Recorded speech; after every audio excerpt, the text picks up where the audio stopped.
how to have a disciplined room without being a jerk. The most important thing is to be very organized, and then the practice should it should have the same sort of steps, right?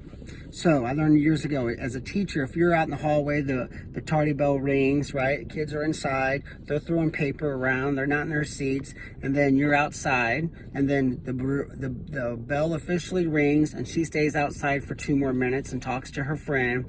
Then she brings the attendance sheet in, and she claps her hands 10 times, and kids are still out of control, they're chaotic.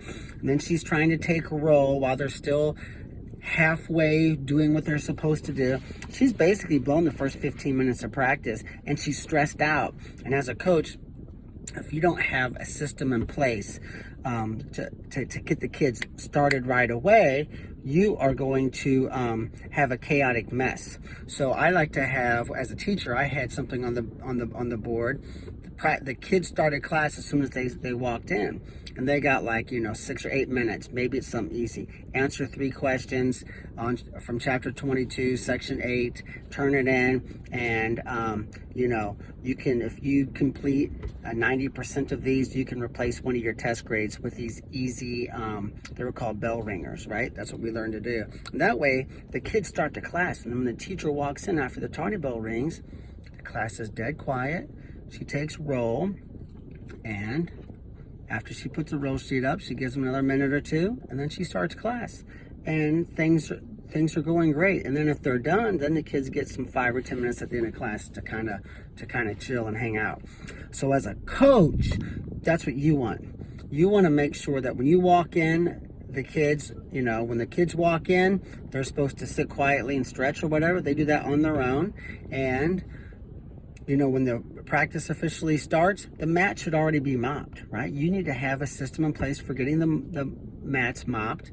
You walk in, the mats are mopped and they're dry. The kids are all drilling on something. It might be on the wall, right? I would drill the core basic stuff like snap down, go behind, down block, go behind, single leg quick change off, single leg knee slides, or high crotch knee slides.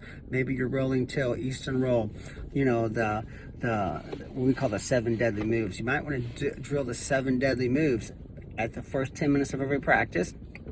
They do that on their own. That way, when the coach walks in, the practice has already begun. They started it themselves. If you got tied up in the hallway with the athletic director or talking to a parent, or maybe there was some issue you had to discuss, now you have the first 10 or 15 minutes of practice to grab the kids who maybe need to understand, whatever their deal is, and they need to certify their weight. I don't know, right? So the practice starts itself. Then your practice should sort of have a cadence to it. So our warm up is on our own. All right, the 7 deadly moves, you could say. You can steal that from me. And then you basically have practice where you're going to pick a section of your drill plan. You blow the whistle, and then you kind of have started practice. But the most important thing is to keep practice going at such a fast pace where, you're changing gears. So practice starts itself. The kids do that. Boom. Then we come in. We're going to pick a section and drill. So what we like to do is you shouldn't be teaching a new wrestling technique over Christmas break. All your wrestling techniques should be taught the first 2 weeks of season, so that then you have 3.5 months to just drill and implement and perfect. So then I would pick a section or 2. It might be leg attacks and bottom. Then tomorrow we might do front headlock, top. The next day we might do defense, leg riding offense, right?